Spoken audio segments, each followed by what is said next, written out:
الحمد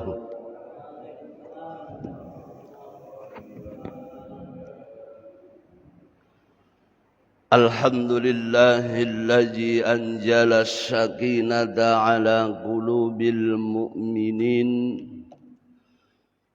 أشهد أن لا إله إلا الله الملك الحق المبين وأشهد أن محمدا عبده ورسوله صادق الوعد الأمين اللهم صل وسلم وبارك على سيدنا محمد وعلى آله وصحبه أجمعين أما بعد سبحانك لا علم لنا إلا ما علمتنا إنك أنت العليم الحكيم. Hadirin jamaah Masjid As-Salam Al-Jami yang insyaallah kita semua sama-sama dalam perlindungan rahmat nikmat Allah Subhanahu wa taala. Kita bersyukur kepada Allah Subhanahu wa taala pada hari ini kita bisa mengawali hidup kita dengan ibadah melalui pelaksanaan sholat subuh berjamaah dilanjutkan dengan thalabul ilmi. Mudah-mudahan kita semuanya senantiasa mendapatkan ridha dan berkah dari Allah Subhanahu wa taala. Salawat teriring salam semoga tercurah dan terlimpah kepada Nabi Muhammad sallallahu alaihi wasallam beserta keluarga dan para sahabat-sahabatnya. Marilah seperti biasa kita mengawali ta'lim kita dengan pembacaan Ummul Quran atau suratul Fatihah. Mudah-mudahan dengan karamah Fatihah ini Allah senantiasa anugerahkan kita ilmu yang bermanfaat. Allah berikan kesehatan kepada kita lahir dan batin. Allah anugerahkan kita rezeki yang berkah dan berlimpah, keturunan yang salih dan salihah. Semua urusan dunia dan akhirat kita diberikan mudah oleh Allah Subhanahu wa taala.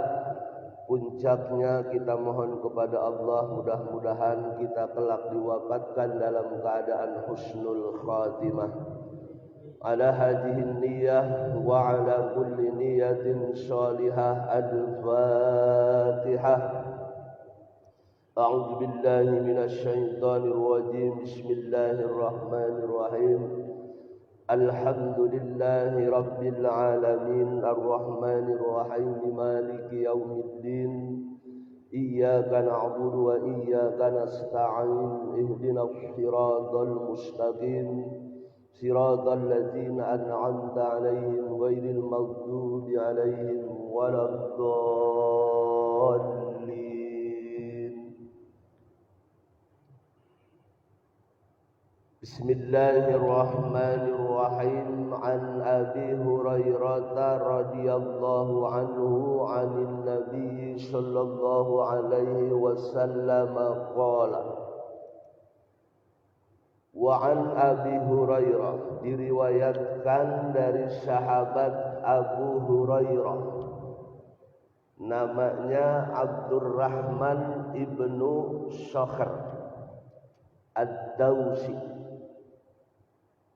masuk Islam pada tahun ke-7 Hijriah. Dikenal di kalangan para sahabat dengan panggilan Abu Hurairah radhiyallahu anhu. Anin Nabi sallallahu alaihi wasallam qala. Sahabat Abu Hurairah meriwayatkan hadis ini langsung dari Nabi sallallahu alaihi wasallam, di mana Nabi sallallahu alaihi wasallam bersabda, sab'atun yuzilluhumullahu fi zillihi yauma la zilla illa zilluh.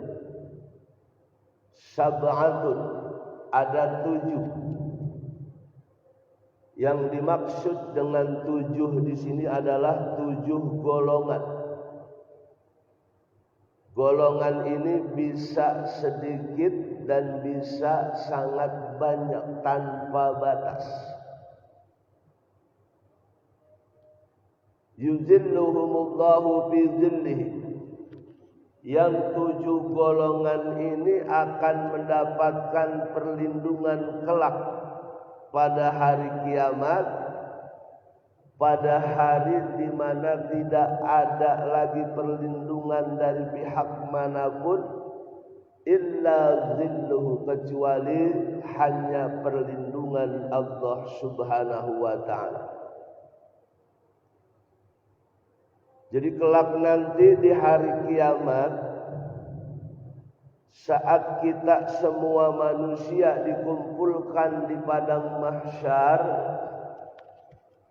untuk menghadapi hukum Allah dalam rangka mempertanggungjawabkan atas seluruh perbuatan yang pernah kita lakukan, di mana saat itu kondisi manusia dalam keadaan ketakutan yang sangat mencekam.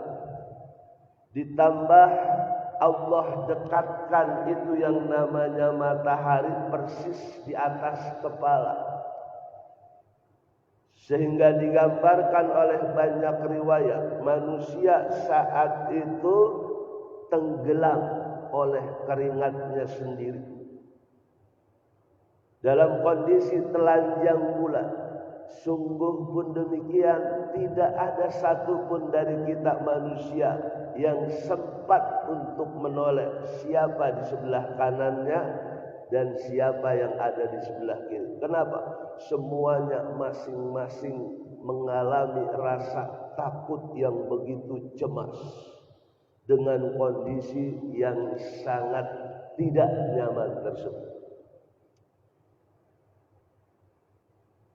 Tapi di antara hiruk pikuk dahsyatnya hari kiamat, Rasulullah memberikan satu kabar gembira yang menyejukkan hati kita, di mana pada saat itu Allah Subhanahu wa taala akan memberikan rasa nyaman, rasa tenang terhadap 7 golongan, yang golongan-golongan ini akan disebutkan oleh Rasulullah Shallallahu Alaihi Wasallam. Mudah-mudahan kita masuk dari salah satu golongan ini.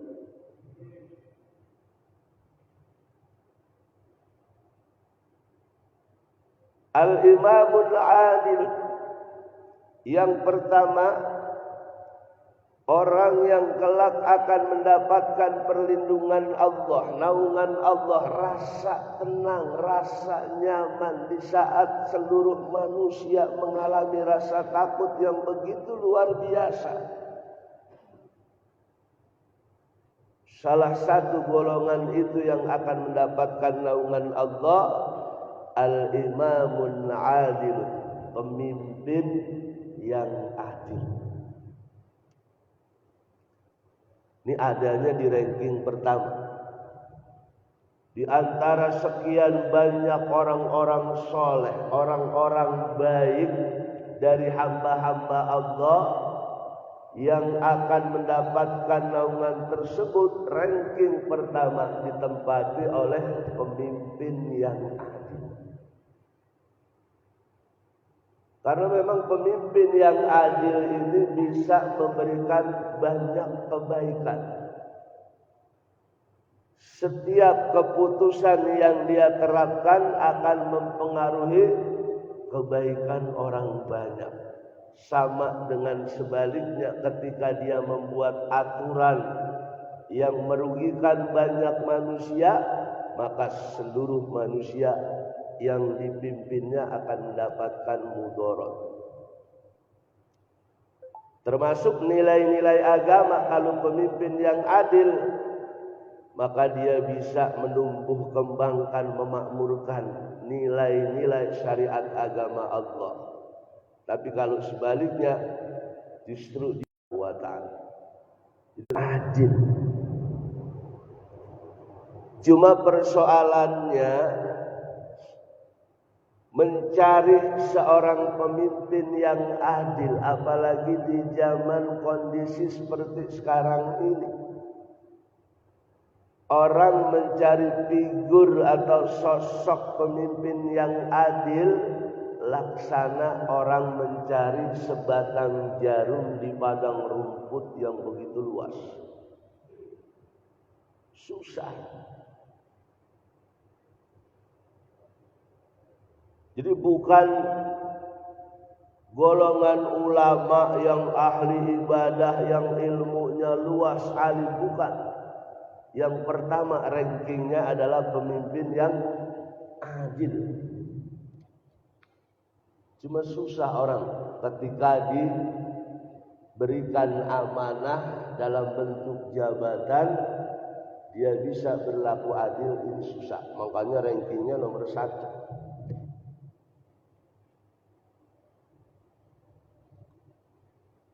Apa makna adil itu? Kata Imam Nawawi dijelaskan di sini, annahu alladzi yattabi'u amrullah yudha'u kulla syai'in fi mawdi'ihi. Pemimpin yang adil itu adalah pemimpin yang selalu mengikuti aturan Allah. Yattabi'u amrullah. Pemimpin yang senantiasa mengedepankan perintah-perintah Allah dengan menjauhkan seluruh larangan-larangannya. Nah, ini pemimpin yang adil. Dalam kacamata syariat Islam. Pemimpin yang selalu mengedepankan perintah Allah Subhanahu wa taala sesuai dengan ajaran agama Allah. Biwad'i kulli syai'in fi mawdihi, dengan menempatkan segala sesuatu sesuai dengan tempatnya. Jadi takrif orang adil, definisi orang adil itu adalah ketika dia mampu menempatkan sesuatu sesuai dengan tempat atau porsinya. Tapi kalau sebaliknya, menempatkan sesuatu pada bukan yang tempatnya, nah itu berarti zalim. Sepatu dipakai di pala, kan PA, zalim. Peci diinjak di kaki, itu gambaran orang menempatkan pakaian tidak sesuai dengan tempatnya, itu zalim.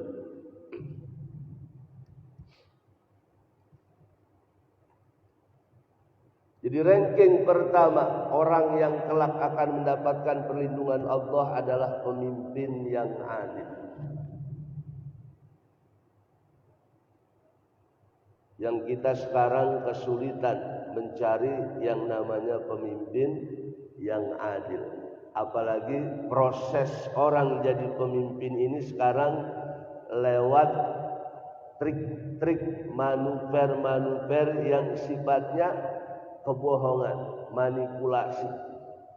Maka ketika dia jadi, ya udah, sesuatu yang diawali dengan hal yang tidak baik, maka hasilnya pun sudah pasti nggak baik.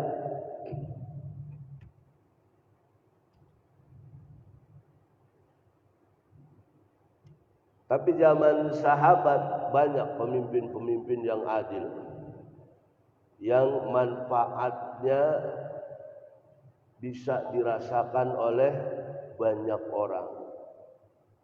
Karena pemimpin ini Pak bisa mempengaruhi banyak orang, bisa membuat orang menjadi taat atau justru sebaliknya, bisa membuat orang menjadi baik atau justru sebaliknya.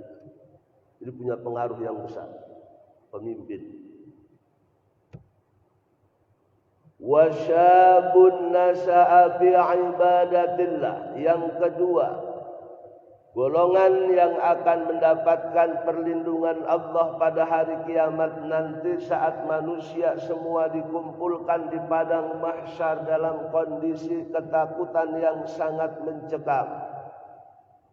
Wasabun nasa'a fi ibadatillah, yaitu seorang pemuda yang tumbuh kembang ibadatillah. Dia senantiasa rajin beribadah kepada Allah Subhanahu wa taala. Ini ranking yang kedua, bukan juga ulama, bukan tukang ibadah, tapi pemuda yang rajin ibadah. Ini juga sosok yang susah dicari zaman sekarang. Karena masa muda ini masa di mana orang merasa itu adalah sesuatu yang bebas. Masa muda ini masa paling rawan dalam hidup manusia, di mana orang cenderung ingin melakukan apa saja yang diinginkan, memperturutkan semua hasratnya. Namanya anak muda. Maka ketika ada pemuda, anak muda yang rajin beribadah kepada Allah Subhanahu wa taala,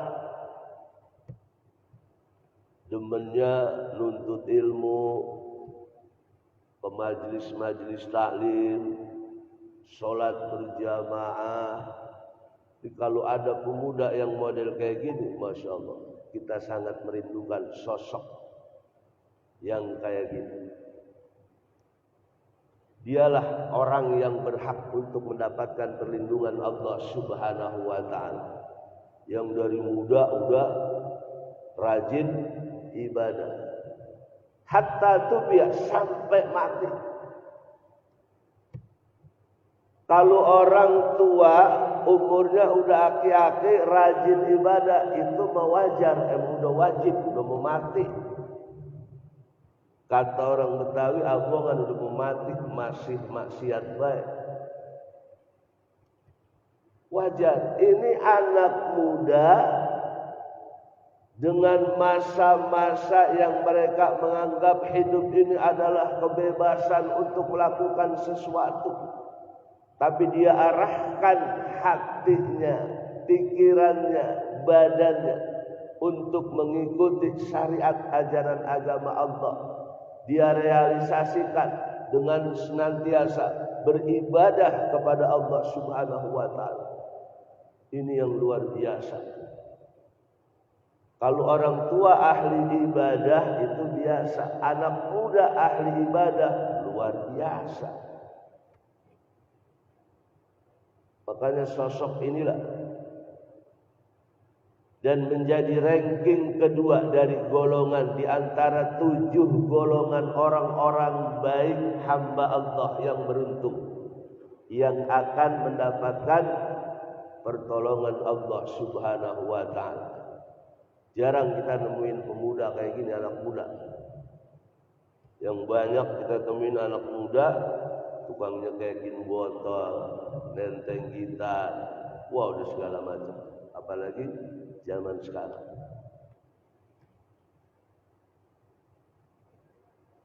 Wa rajulun qalbuhu mu'allaqun fil masajid.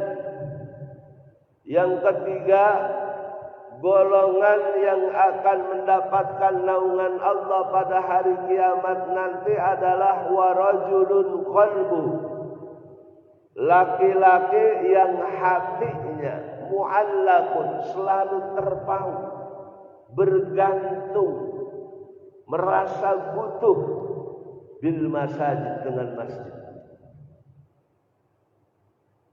Orang yang hobinya bukan hobi senang, dan dia merasa aman, nyaman, tentram, bahagia ketika dia berada di masjid. Hatinya selalu terpaut di masjid, walaupun badannya, jasadnya ada di mana-mana, ada di pasar, ada di kantor, tapi hatinya selalu ingin berada di masjid. Kenapa? Karena masjid ini tempat yang aman dan nyaman di hatinya. Makanya orang kalau masuk masjid itu beda auranya dibandingkan masuk ke rumah kita, apalagi ke kantor atau tempat-tempat maksiat, beda. Itu aura ketenangan di masjid itu nggak bisa kita dapatkan di tempat lain. Dan memang semestinya seperti itulah orang-orang beriman ini terhadap masjid. Jadi orang beriman ini laksana ikan. Masjid ini ibarat air. Tidak akan bisa hidup ikan tanpa ada air. Jadi seharusnya memang masjid ini tempat yang paling nyaman buat orang beriman. Artinya orang beriman akan merasa lebih betah di masjid ketimbang di rumahnya. Apalagi rumahnya rumah sempit. Udah sempit, berantakan,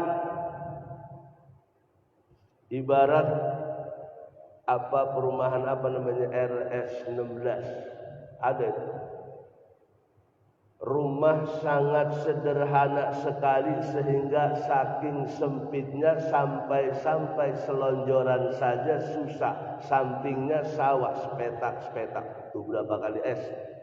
RSSS. Tapi hari ini kita dapatkan banyak orang lebih suka tinggal di rumah, sholat di rumah daripada di masjid. Padahal masjid ini Allah telah sediakan makanan yang begitu banyak, santapan rohani. Dan masjid ini adalah tempatnya para malaikat, tempatnya orang-orang soleh, tempatnya orang-orang yang rajin ibadah. Makanya auranya beda sama rumah atau tempat-tempat lain. Jadi orang yang hatinya selalu terpaut dengan masjid, pengen ibadah, berzikir, bermunajat, baca Quran. Banyak sih orang yang rajin ke masjid tapi badannya doang. Ada orang mampir dari masjid ke masjid, dari masjid yang satu ke masjid yang lainnya. Ada yang numpang tidur, ada yang numpang berak doang. Begitu azan dia pergi lagi. Makanya bahasa hadisnya apa? Wa rajulun qalbuhu. Nabi enggak bilang wa rajulun jasadu aw badanuhu. Wa rajulun qalbuhu mu'allaqun bil masajid. Orang yang hatinya selalu terpaut dengan masjid. Betah kalau di masjid. Kayak kita kan kadang-kadang kalau di masjid pengennya buru-buru pulang. Potongan kita nih pengen ke masjid, begitu dari masjid pengennya buru-buru pulang. Habis sholat nggak zikir lagi, bleng. Karena Nabi bilang orang yang hatinya selalu terpaut dengan masjid. Jadi dia selalu mencurahkan hatinya agar selalu berada di masjid untuk beribadah kepada Allah Subhanahu wa taala. Jadi kita jadikan masjid ini sebagai istana yang nyaman. Makanya dulu dakwah Islam yang dibangun oleh Rasulullah itu berkembang pesatnya lewat masjid, lewat masyarakat yang berbasis masjid. Rasulullah mempersaudarakan kelompok muhajirin dan ansar lewat persatuan kegiatan masjid. Makanya masjid ini semestinya tidak hanya dijadikan sebagai tempat sholat berjamaah, tapi juga dijadikan tempat untuk melakukan sesuatu yang sifatnya mempererat ukhuwah, persaudaraan sesama orang Islam. Dulu Nabi masjid jadi tempat musyawarah, bahkan dijadikan tempat latihan perang. Jadi kalau ada anak muda pada melakukan kegiatan positif yang sifatnya islami di masjid, dukung. Jangan malah diomelin, malah diusir. Jadi Rasulullah membangun kemajuan dakwahnya begitu pesat lewat masjid. Hanya penting buat kita untuk menyadari dan merenungkan tentang fungsi dan posisi masjid sekaligus sebagai sarana dakwah kita. Wa rajulani tahabba billahi ijtama'a alaihi wa tafarraqa alaihi. Yang keempat, golongan yang akan mendapatkan perlindungan Allah pada hari kiamat, di mana ia akan merasakan ketenangan, adalah rajulani, dua orang, tahabba billah, yang dia mencintai, membangun persaudaraan, membangun persahabatan lillah, karena Allah. Dua orang yang saling mencintai karena Allah. Ijtama'a alaihi, dia bertemu karena Allah, wa tafarraqa alaihi, dan dia berpisah juga karena Allah. Kita ini orang Islam diajarkan untuk senantiasa membangun persaudaraan dan menumbuhkan rasa cinta terhadap sesama muslim. Makanya Quran dan hadis gencar memerintahkan kita agar senantiasa mempererat hubungan persaudaraan. Itulah kenapa di dalam Islam ada istilah yang enggak ada di dalam agama-agama lain dalam upaya membangun persatuan dan persaudaraan. Apa namanya? Silaturahim.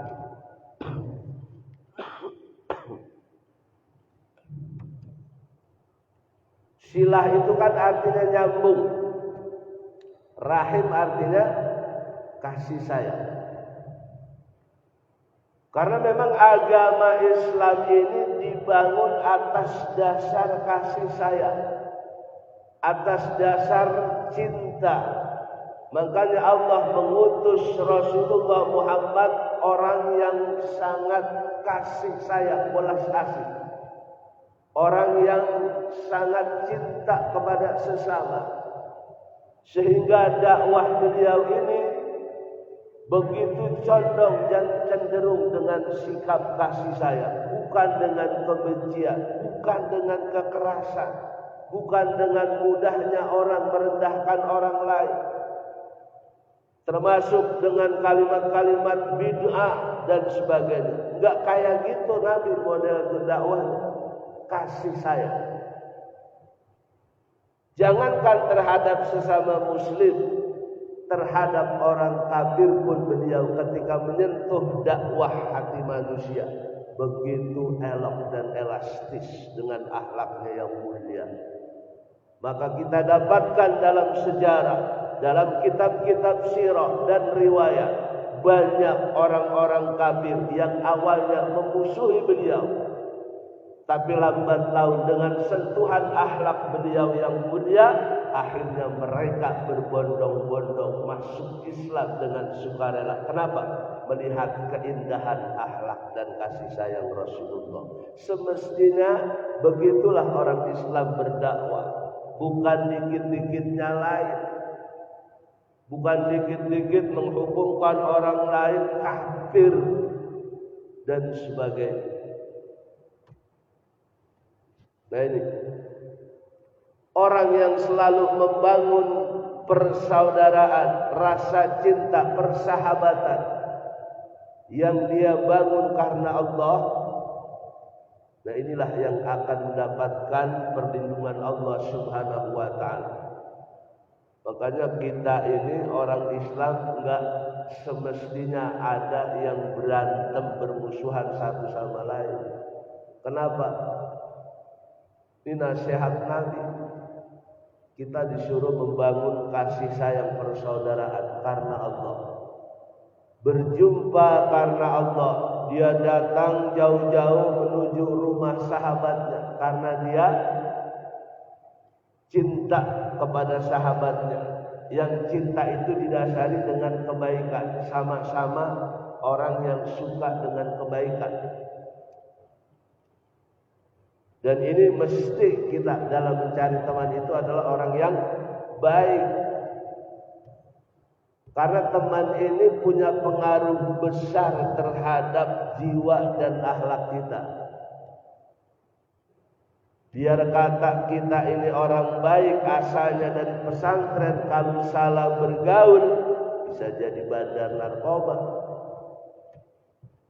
Tapi kalau bergaul dengan yang baik, maka akan senantiasa bertambah kebaikan. Dan itu dilakukan karena Allah.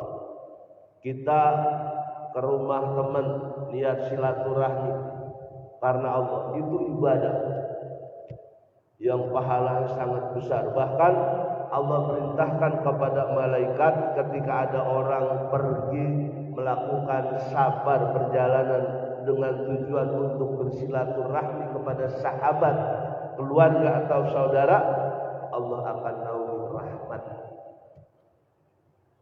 lewat para malaikat-malaikat. Nah ini kita orang Islam mesti sadar. Jadi jangan dikit-dikit banyak orang Islam satu sama lain pada ribut, pada berantem. Enggak ada dasar dan nilai ajaran yang kayak gitu dari Islam. Artinya kalau ada orang Islam yang satu dengan yang lain ribut mulu, berantem mulu, nah ini mesti dipertanyakan keislamannya. Karena agama Islam ini dibangun atas dasar rasa cinta dan kasih sayang, mengedepankan persaudaraan dan persatuan, tidak mudah mencemooh orang. Makanya kata Nabi begini, standar muslim itu kan sederhana. Standar muslim artinya ciri-ciri orang muslim sejati itu bukan orang yang ibadahnya rajin, puasa sunnah, sholat malam, bukan. Ciri orang muslim, standar orang muslim itu kata Nabi, al-muslimu man salima min linafsihi min yadihi au lisani. Orang Islam itu adalah orang yang orang lain merasa nyaman, selamat dari gangguan lidahnya dan tangannya. Kalau ada orang Islam tukang ngatain orang, nyalain orang, apalagi nyakitin orang dengan tangannya, itu berarti bukan Islam. Jadi standar muslim itu sederhana. Orang yang selalu menghargai dan menghormati orang lain. Makanya nilai Islam orang itu nggak bisa dilihat dari seberapa panjang dia punya jenggot. Kualitas Islam seseorang nggak bisa dinilai dari seberapa ngatung dia pakai kain atau celana. Kualitas Islam seseorang nggak bisa dinilai dari seberapa hitam dia punya jidat karena bekas sujud. Bukan.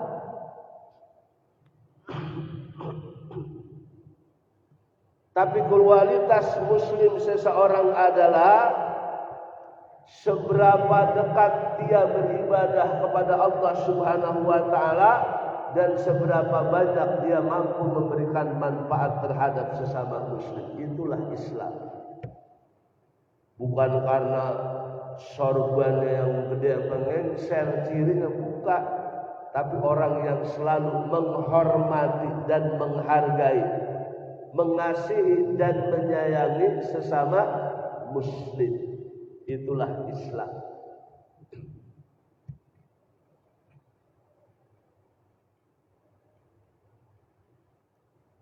Wa rajulun da'athu imra'atun jatu mansibin wa jamalin faqala inni akhafullah.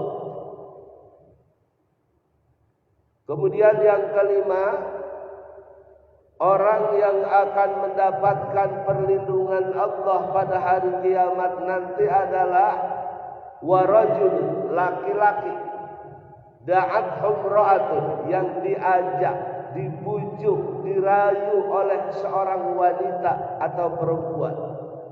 Jatu mansibin, yang perempuan ini punya jabatan, banyak uang, orang kaya raya, wajamalin, dan cantik.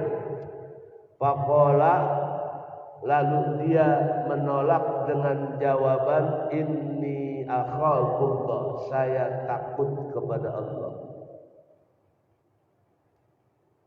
Nih, laki-laki dibujuk, dirayu, diajak berbuat zina, berbuat maksiat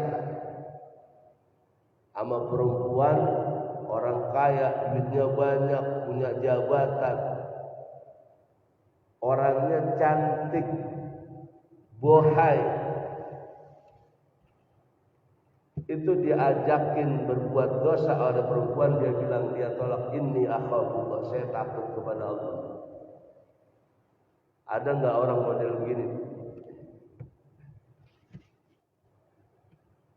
Kira-kira kita kalau mendapatkan ujian dalam bentuk kayak gitu, diajak perempuan cantik, duitnya banyak, pejabat,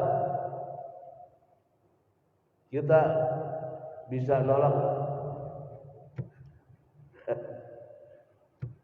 Kalau saya jawabnya begini, saya minta kepada Allah agar tidak mendapatkan ujian model kayak gitu. Kalau kata anak muda, berat coy. Diajakin wadon, udah cakep, duitnya banyak, ya udah susah udah. Langka banget manusia laki-laki yang kayak gitu. Ada, tapi jarang. Kayak model Nabi Yusuf. Nabi Yusuf juga kan modelnya begitu, digoda, dirayu, dibujuk oleh istri pembesar Mesir, pejabat Mesir, wajahnya cantik, rupawan, namanya Zulaikha. Bukan Nabi Yusuf gak demen, bahkan Allah bilang dalam Al-Quran,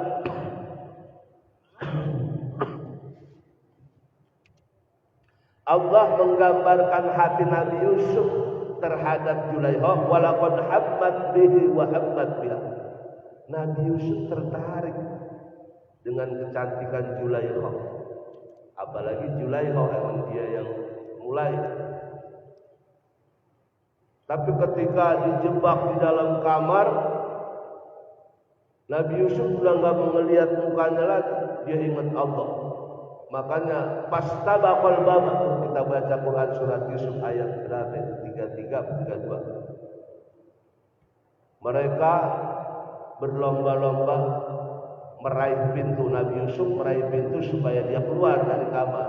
Kalau Zulaikha berebut meraih pintu supaya dikunci itu, Nabi Yusuf di dalam. Begitu pintu dibuka, ternyata di dalam ayat Quran sudah dijelaskan oleh Allah, suaminya udah di depan pintu. Zulaikha karena kepepet, dia bilang apa? Apa itu ayatnya saya lupa. Pokoknya artinya apa yang pantas hukuman yang akan diberikan kepada orang yang akan memperkosa istri. Jadi Nabi Yusuf mendapatkan godaan kayak gitu. Nabi Yusuf bilang, inni akhafullah. Nabi Yusuf itu mah, kalau kita mah wallahu a'lam bishawab. Itu. Jadi orang yang mampu melewati ujian seperti itu, dialah yang akan berhak untuk mendapatkan perlindungan Allah Subhanahu wa ta'ala.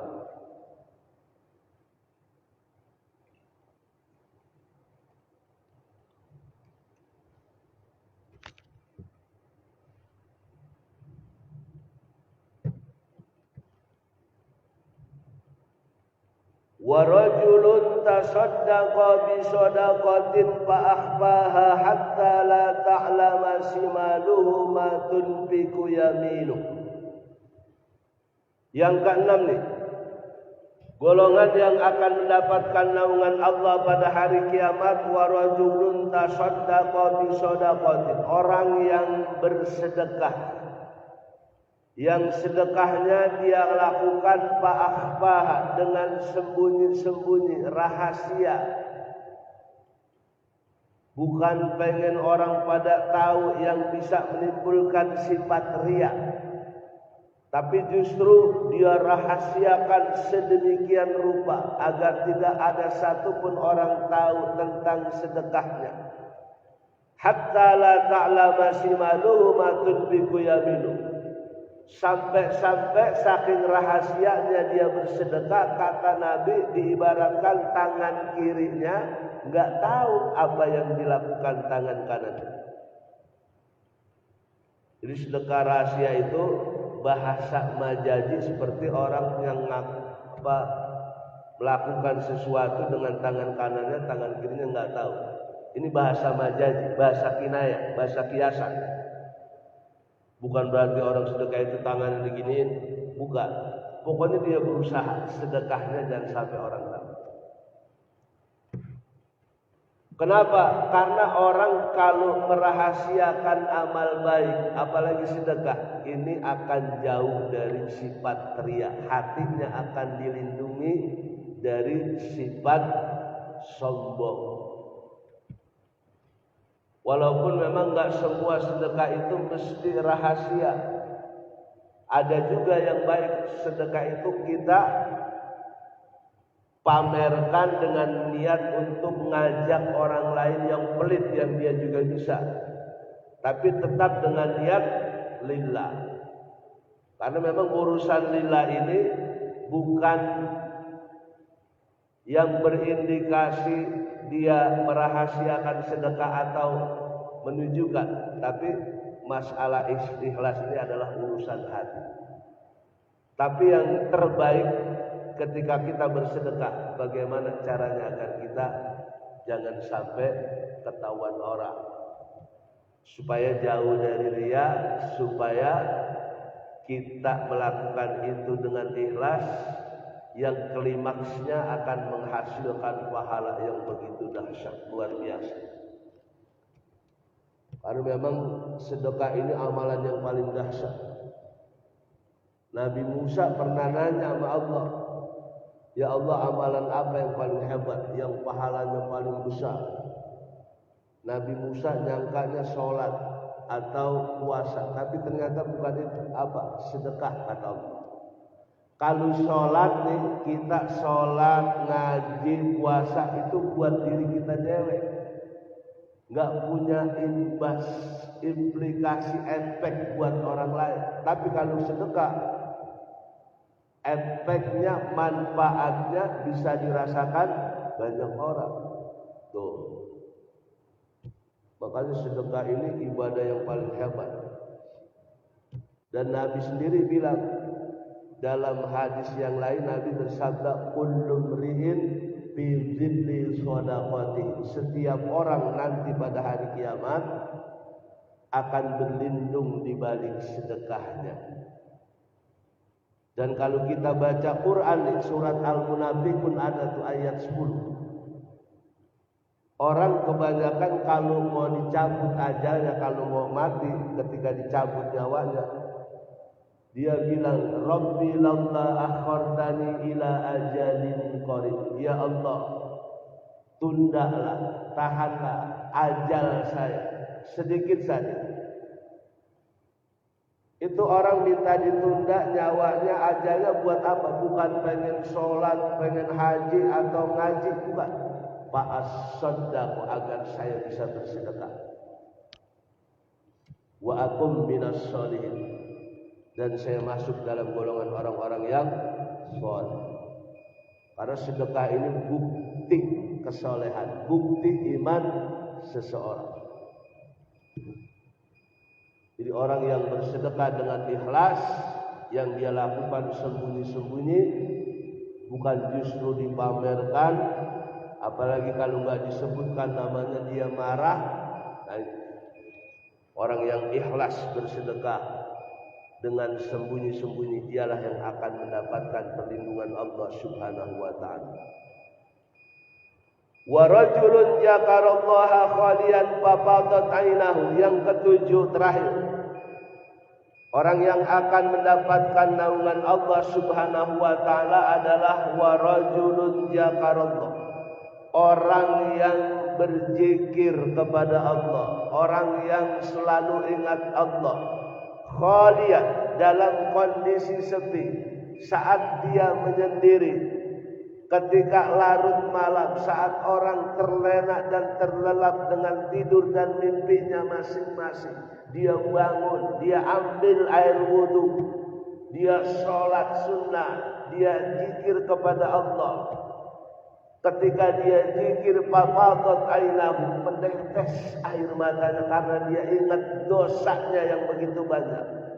Dia ingat dosanya itu akan dihukum oleh Allah. Dia ingat kebesaran Allah. Dia ingat begitu banyak nikmat yang Allah anugerahkan kepada dia, tapi dia tidak mampu mensyukurinya.